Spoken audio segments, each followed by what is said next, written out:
Boa noite a todos, sejam muito bem-vindos à nossa casa de oração. Agradecemos a Deus e a espiritualidade e a oportunidade de estarmos mais uma vez aqui reunidos. Pedimos então que permaneçam em silêncio, coloquem no silencioso os seus celulares e me acompanhem na prece para a abertura dos trabalhos.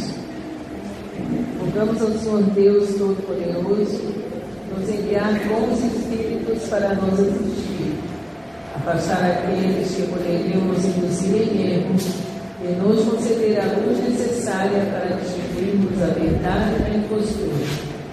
Afastai também os espíritos malévolos, encarnados ou desencarnados, que poderiam tentar lançar a desunião entre nós e nos desviar da caridade e do amor ao próximo. Se alguns procurarem se introduzir aqui, fazer com que não encontrem acesso no coração de nenhum de nós.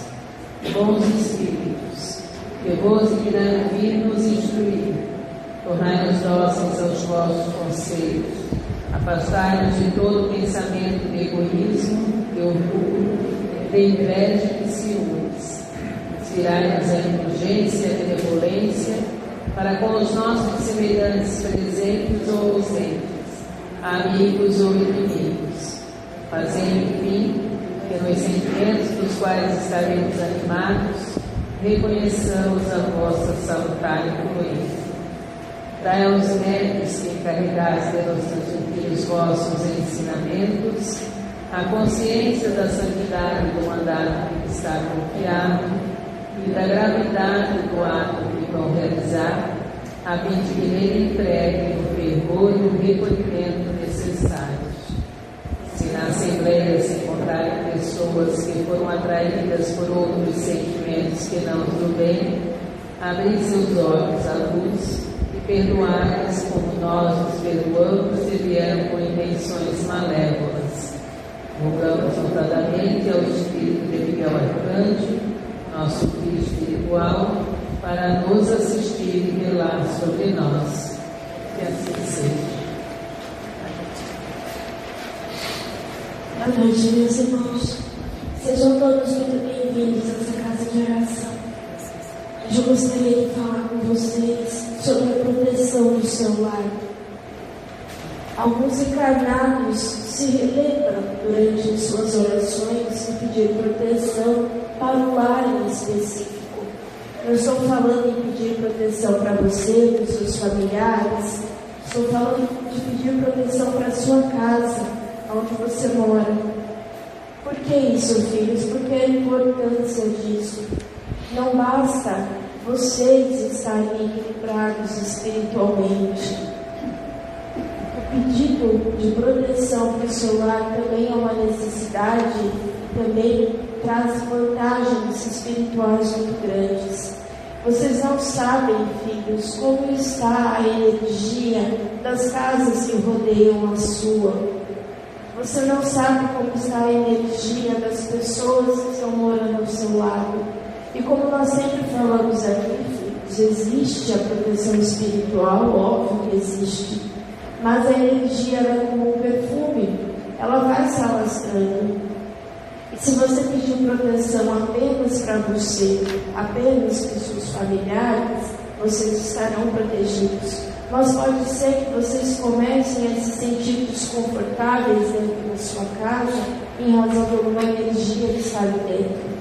Seja uma energia que já esteja na casa, por outros motivos, ou alguma energia do entorno que acaba afetando o seu lar também.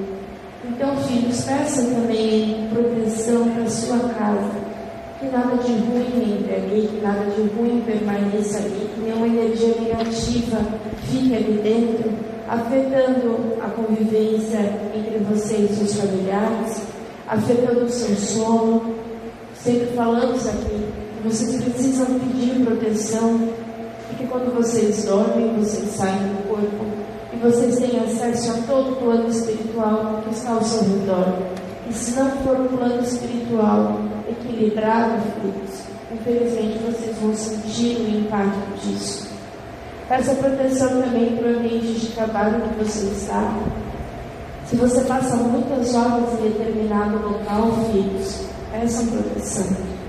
Não generalizem, achando, não, eu pedi proteção para mim, todo o resto já está devidamente protegido. Não necessariamente.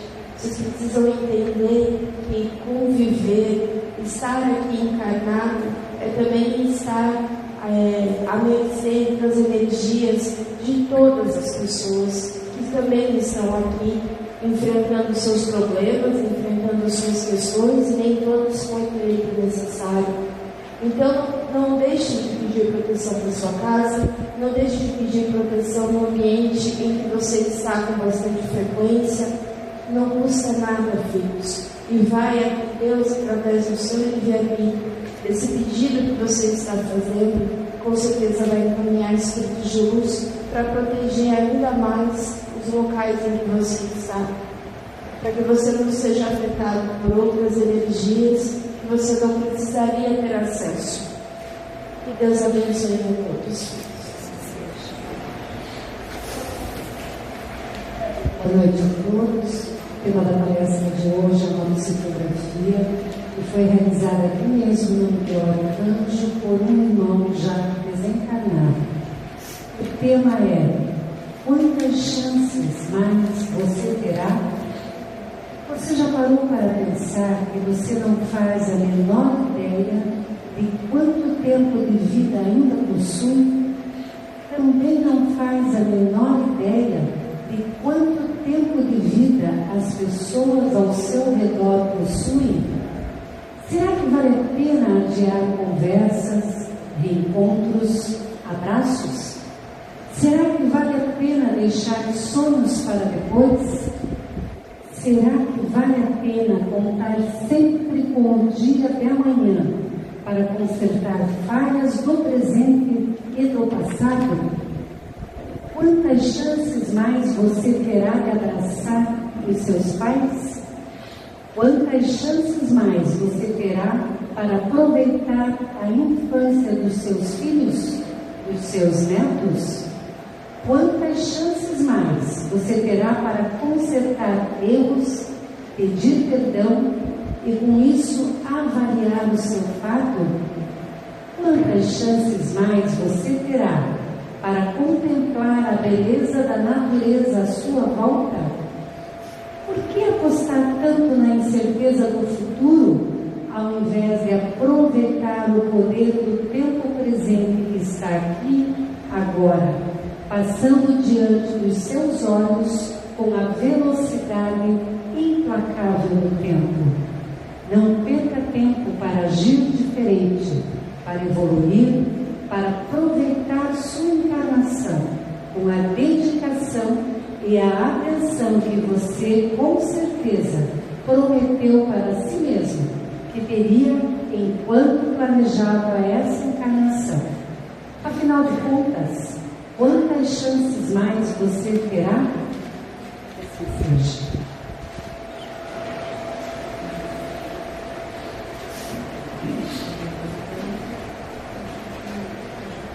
Boa noite, meus irmãos. Que a paz do Mestre esteja com cada um de vocês. Filhos, o que passou, passou. O que aconteceu de ontem para trás só serve como experiência. Todos cometeram erros, todos tiveram seus acertos, e isso tem que servir para a gente saber o que deve continuar fazendo e o que não deve continuar fazendo. Somente para isso. Eu estou falando isso porque tem pessoas que vivem no passado, né? Ou pelos erros cometidos, que não conseguem se perdoar, ou não tentam agir de uma maneira diferente, ou porque no passado era desse jeito e agora não é mais, porque lá atrás a vida era assim e agora não é mais, ou porque eu tinha isso, tinha aquele outro e perdi e agora não tenho mais. Ou seja, vive em algum momento que não tem mais como ser mudado. O passado já passou, não volta, não tem retorno, ele serve apenas como experiência, como lição. Tem aqueles que vivem no futuro, né? Não que esteja errado planejar o seu futuro, mas você também tem que viver o presente, porque afinal de contas, tudo aquilo que você planeja para o teu futuro, você tem que plantar hoje, porque senão não vai acontecer. Mas tem pessoas que são extremamente ansiosas, parece que estão sempre com dificuldade de aceitar que tudo tem o seu tempo. Tem aquelas pessoas que sofrem por uma coisa que acha que vai acontecer lá na frente, sofrem por antecipação de algo que pode ser que nunca venha a ocorrer, ou sofre por antecipação de alguma coisa que realmente vai ocorrer, para ele depois sofrer, depois que isso acontece, continua sofrendo, ou seja, sofre duas vezes. E às vezes está sofrendo tanto porque acha que alguma coisa vai acontecer e não olha que a solução está em você, ou está em alguém em volta de você, porque não vive o presente.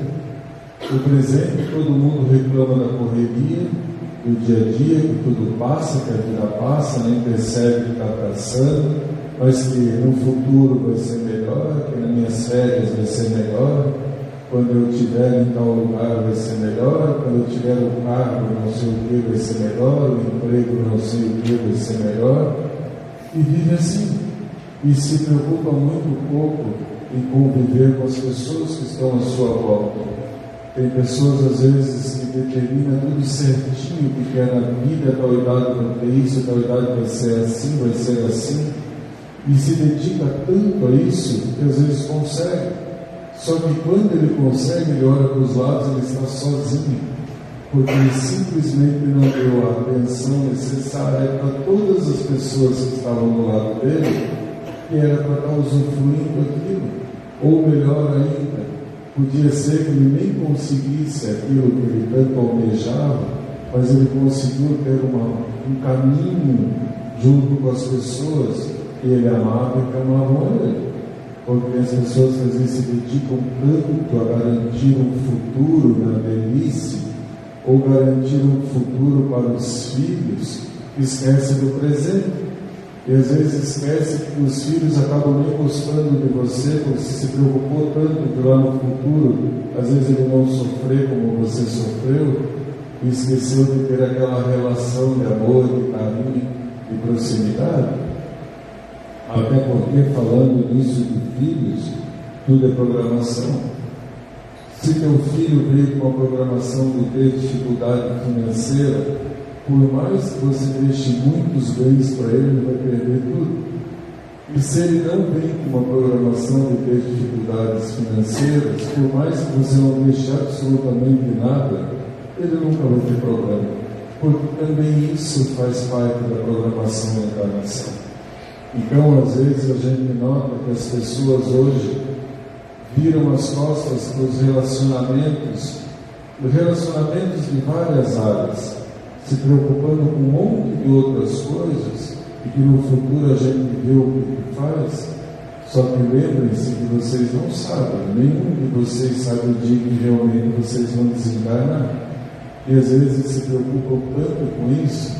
Aí quando chega lá no plano espiritual vem os arrependimentos, porque deixou de conviver com as pessoas que estavam próximas, e ao contrário também, né? Você se dedica tanto a algumas outras áreas e deixa de visitar, e deixa de conviver com as pessoas que estão ao outro lado, e daí quando elas desencarnam, por que eu não visitei mais? Por que eu não fui mais lá? Por que isso? Por que aquilo? Não adianta mais, já desencarnou. Então vocês comecem a olhar a vida de vocês de uma maneira diferente. Tudo é importante, mas a coisa mais importante numa encarnação é a convivência. É para isso que existe a encarnação. Vocês sempre de alguma maneira vão depender de outros. E existe exatamente isso para a gente aprender a tolerar, a respeitar, a perdoar, entender que existem pessoas que pensam de maneira diferente, e pode ser que aquilo que você tem como a verdade, na verdade está tudo errado, você que está errado e o outro que está certo, mas a gente só aprende quando a gente convive com os outros. Quando a gente convive com os outros, a gente ensina com o nosso exemplo, porque é muito mais fácil aprender com o exemplo dos outros do que alguém dizendo o que se tem que fazer.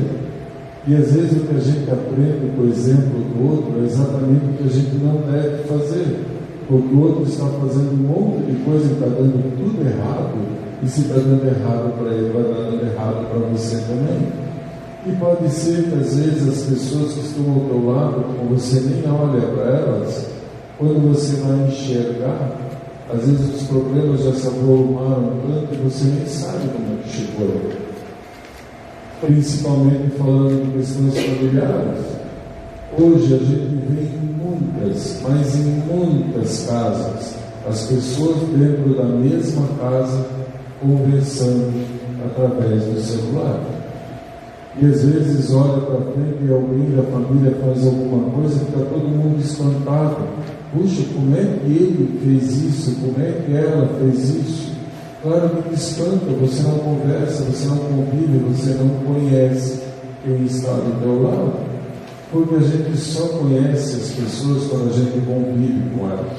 Pelo celular, pelas mensagens, todo mundo é muito bom, muito ruim, mas não quer dizer que aquilo ali seja a pessoa mesmo.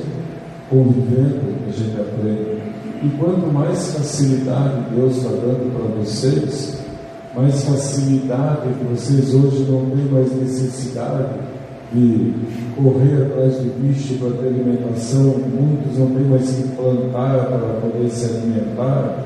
Vocês têm máquina para fazer tudo, vocês têm ali o supermercado para dar tudo na tua mão. Para quê? Para vocês terem tempo de conversar, de conviver. Mas parece que quanto mais facilidade Deus dá, mais vocês usam essas facilidades para se afastarem. Falando do celular, hoje é um verdadeiro crime alguém ligar para alguém no celular. Tem gente que olha quando alguém está ligando e fica extremamente irritado. Como é que me ligou? Passa uma mensagem. Quando der, se eu puder, se eu quiser, eu respondo. Aí é fácil. Agora não estou com vontade, finge que não vi, né? O próprio celular hoje tira as marcações para a pessoa nem ver se você está vendo a mensagem ou não, né? Porque antigamente tinha mensagem, aí você tinha que responder porque a pessoa viu, né? Está lá uma vontade para responder. Nem isso tem mais. Então vocês não convivem. E vocês estão aqui para isso. E isso é uma grande escola, encarnação, onde todos vocês são os professores e são os alunos. Vocês estão aprendendo dos outros, ensinando os outros. E depois que a pessoa morre, ou que você morre, aí não adianta mais. Vinha as lamentações, por quê? Não adianta mais. Tem muitas pessoas que às vezes até ficam doentes, porque elas sabem que quando ela está doente, as pessoas dão atenção. E é incrível, né? Quando alguém fica doente, todo mundo tem tempo para visitar. Quando morre, todo mundo tem tempo para ir lá no velório. Mas e por que esperou acontecer uma coisa assim para se conviver? Será que às vezes também abriu um pouco de mão do teu tempo para conversar às vezes com uma pessoa que você sabe que vai repetir 20 vezes a mesma história que você já conhece? Não é uma das maiores caridades que Deus espera de um filho dele fazendo para o outro filho dele? É isso, meus filhos. É as coisas mínimas do dia a dia que faz diferença. Se você desencarnar hoje, pode ser o teu último dia de vida. O que você vai se arrepender de ter feito e não tentado ajeitar? O que você vai se arrepender de que queria ter feito e ficou esperando não sei o que e nunca fez e acabou o tempo? É assim que vocês têm que pensar. Claro que não é ficar todo dia, meu último dia de vida, e viver nessa tensão. Não, mas pensar que vocês não sabem quando vocês ou as pessoas que estão em volta de vocês vão morrer.